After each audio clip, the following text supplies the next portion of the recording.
Capítulo 53. Juan el Amado.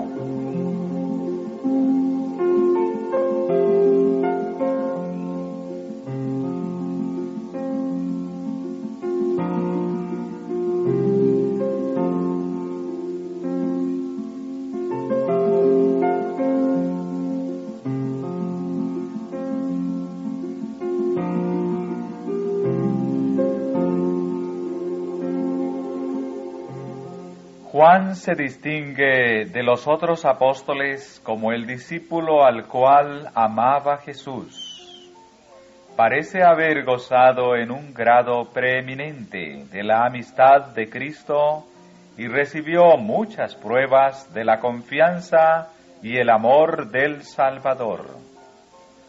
Juan era uno de los tres a los cuales les fue permitido presenciar la gloria de Cristo sobre el monte de la transfiguración, así como su agonía en el Getsemaní, y fue a él a quien nuestro Señor confió la custodia de su madre en aquellas últimas horas de angustia sobre la cruz.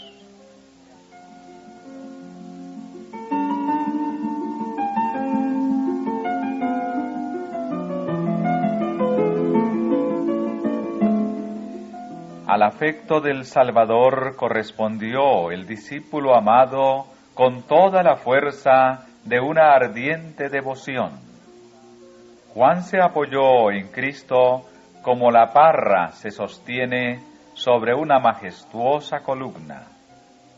Por amor a su Maestro, desafió los peligros de la sala del juicio y permaneció junto a la cruz. Y al oír que Cristo había resucitado, se apresuró para ir al sepulcro, y en su celo dejó atrás aún al impetuoso Pedro.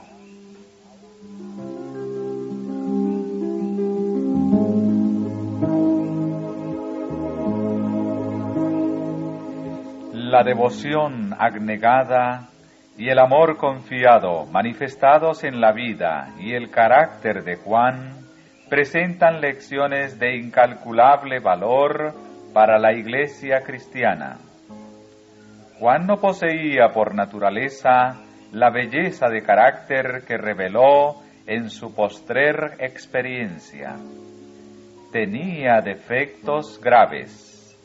No solamente era orgulloso, pretencioso y ambicioso de honor, sino también impetuoso, resintiéndose por la injusticia. Él y su hermano eran llamados hijos del trueno. Mal genio, deseo de venganza, espíritu de crítica, todo eso se encontraba en el discípulo amado. Pero, debajo de ello el Maestro Divino discernía un corazón ardiente, sincero y amante. Jesús reprendió su egoísmo, frustró sus ambiciones, probó su fe y le reveló aquello por lo que su alma suspiraba: la hermosura de la santidad, el poder transformador del amor.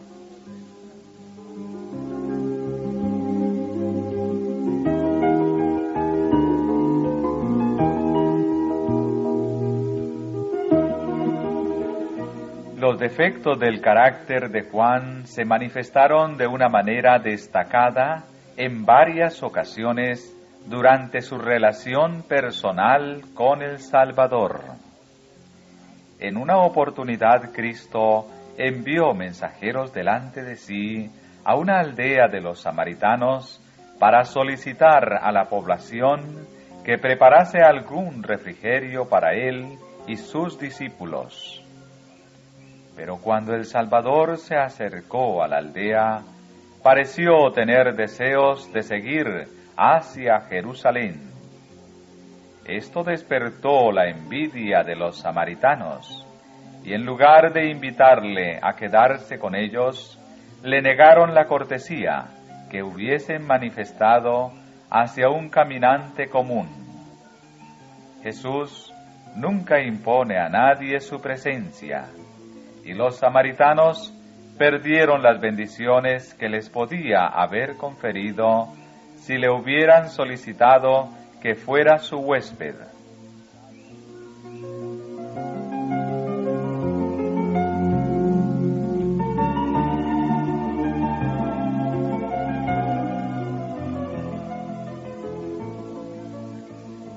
Los discípulos sabían que era el propósito de Cristo beneficiar a los samaritanos con su presencia. Y la frialdad, los celos y la falta de respeto mostrados hacia su maestro les llenaron de sorpresa e indignación. Santiago y Juan especialmente se disgustaron. Que aquel a quien ellos reverenciaban tan altamente recibiese semejante trato, les parecía una falta demasiado grande para ser dejada sin un castigo inmediato. En su fervor dijeron: Señor, ¿quieres que mandemos que descienda fuego del cielo y los consuma, como hizo Elías? Refiriéndose a la destrucción del capitán y su compañía de samaritanos que fueron enviados para prender al profeta Elías. Se sorprendieron al ver que Jesús quedó apenado por sus palabras, y todavía más sorprendidos cuando esta reprensión llegó a sus oídos. Vosotros no sabéis de qué espíritu sois, porque el Hijo del Hombre no ha venido para perder las almas de los hombres, sino para salvarlas.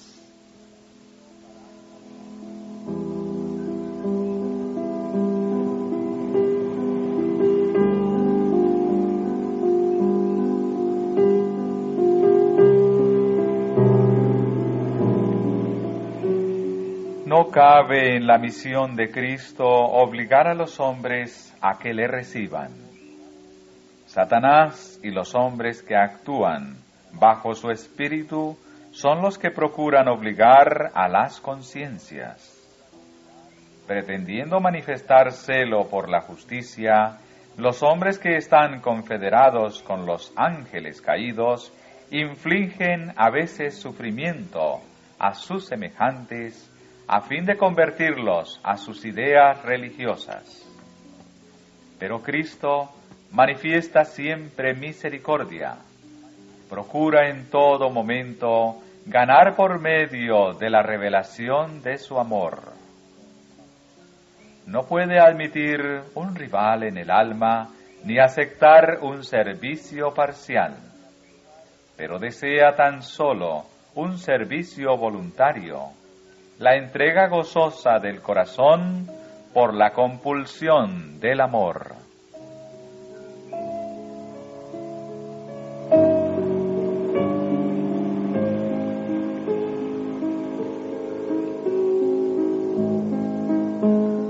En otra ocasión, Santiago y Juan presentaron por medio de su madre una petición a Cristo para solicitar que les fuera permitido ocupar los más altos puestos de honor en el reino.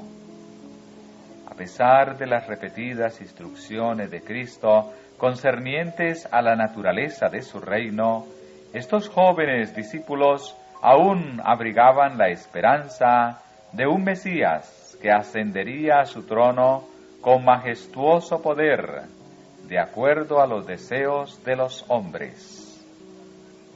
La madre, codiciando con sus hijos el puesto de honor en ese reino, dijo: Di que se sienten estos dos hijos míos, el uno a tu mano derecha y el otro a tu izquierda, en tu reino.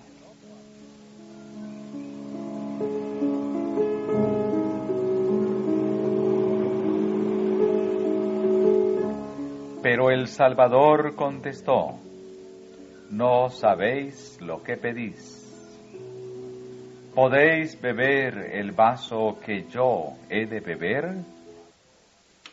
y ser bautizados del bautismo de que yo soy bautizado? Sabiendo que sus palabras misteriosas señalaban pruebas y sufrimiento, con todo contestaron confiadamente: podemos. Deseaban atribuirse el supremo honor de demostrar su lealtad compartiendo todo lo que estaba por sobrevenir a su Señor.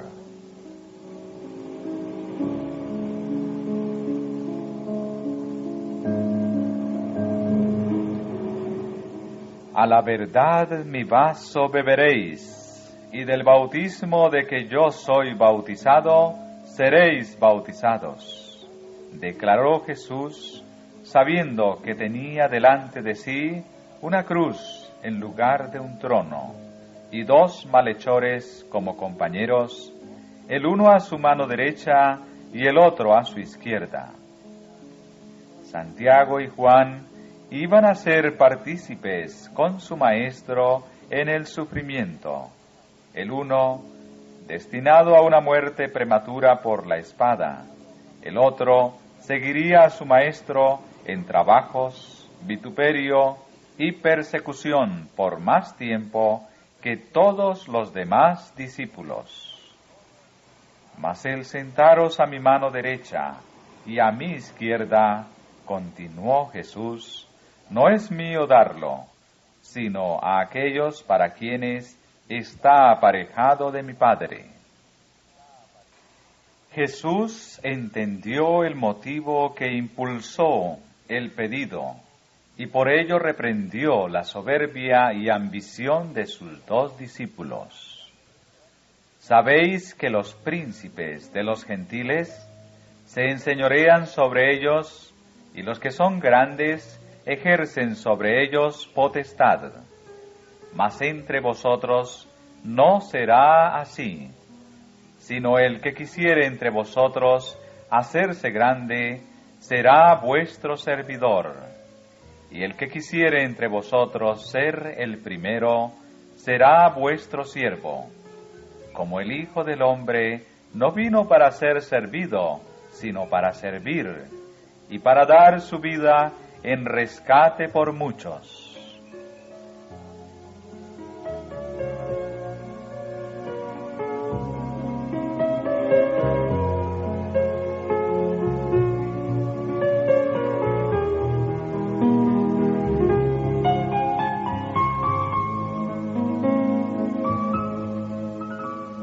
En el reino de Dios no se obtiene un puesto por medio del favoritismo. No se gana ni es otorgado por medio de una gracia arbitraria. Es el resultado del carácter. La cruz y el trono son los símbolos de una condición alcanzada, los símbolos de la conquista propia por medio de la gracia de nuestro Señor Jesucristo.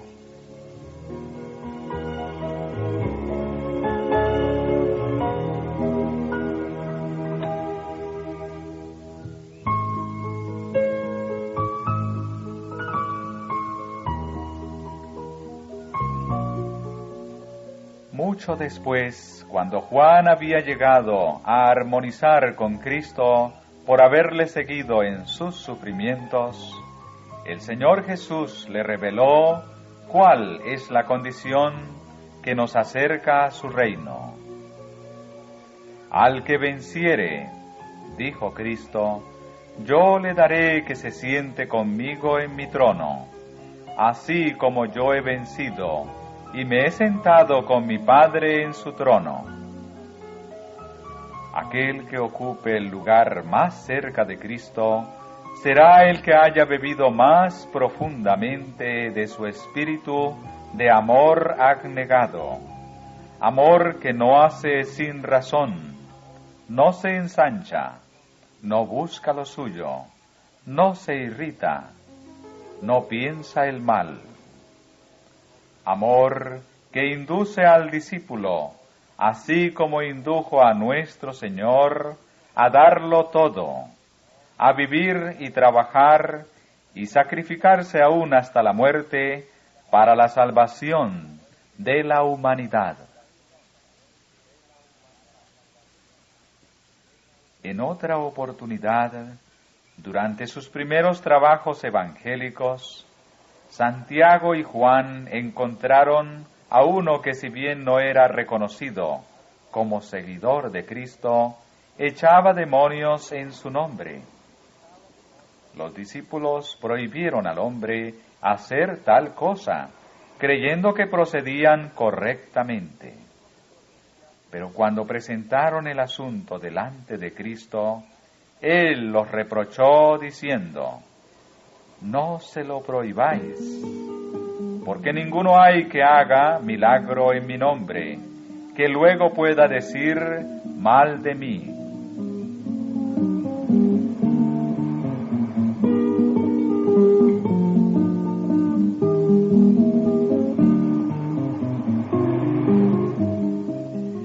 Ninguno que mostrase de alguna manera amistad hacia Cristo debía ser rechazado. Los discípulos no debían albergar un espíritu mezquino y exclusivista, sino más bien manifestar la misma amplia simpatía que habían visto en su Maestro. Santiago y Juan habían pensado que, al detener a ese hombre, tenían en vista el honor del Señor, pero comenzaron a ver que habían manifestado celo por sí mismos. Reconocieron su error y aceptaron la reprensión.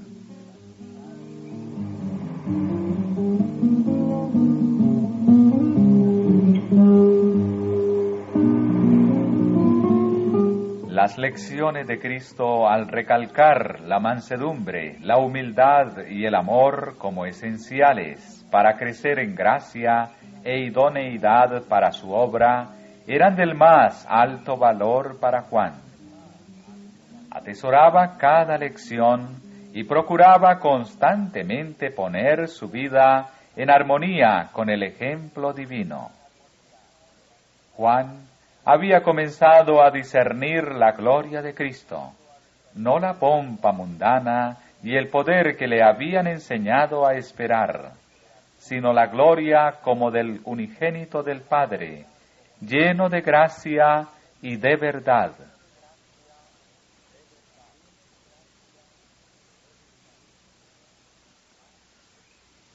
La profundidad y fervor del afecto de Juan hacia su Maestro no era la causa del amor de Cristo hacia él, sino el efecto de ese amor.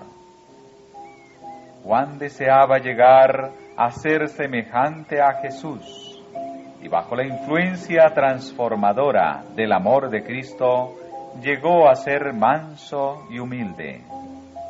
Su yo estaba escondido en Jesús. Sobre todos sus compañeros, Juan se entregó al poder de esa maravillosa vida. Dijo: la vida fue manifestada y nosotros la hemos visto, porque de su plenitud tomamos todos, y gracia por gracia. Juan conoció al Salvador por experiencia propia. Las lecciones de su Maestro se grabaron sobre su alma. Cuando él testificaba de la gracia del Salvador, su lenguaje sencillo era elocuente por el amor que llenaba todo su ser.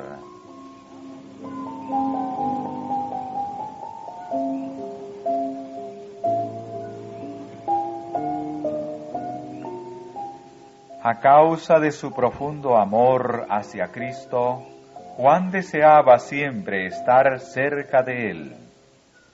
El Salvador amaba a los 12, pero el espíritu de Juan era el más receptivo. Era más joven que los demás y con mayor confianza infantil abrió su corazón a Jesús.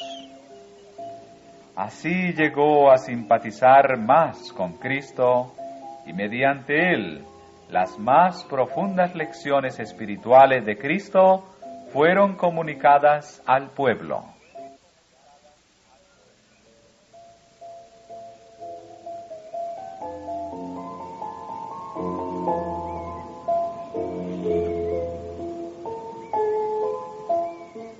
Jesús ama a aquellos que representan al Padre, y Juan pudo hablar del amor del Padre como no lo pudo hacer ningún otro de los discípulos. Reveló a sus semejantes lo que sentía en su propia alma, representando en su carácter los atributos de Dios. La gloria del Señor se expresaba en su semblante.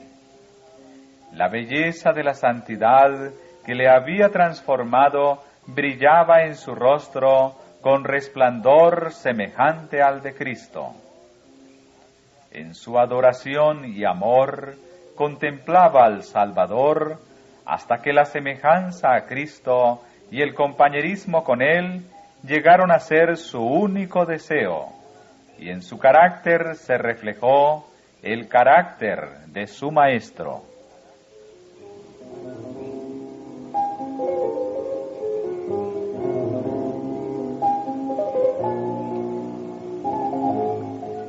Mirad, dijo, cuál amor nos ha dado el Padre, que seamos llamados hijos de Dios. Muy amados, ahora somos hijos de Dios, y aún no se ha manifestado lo que hemos de ser, pero sabemos que cuando Él apareciere, seremos semejantes a Él, porque le veremos como Él es.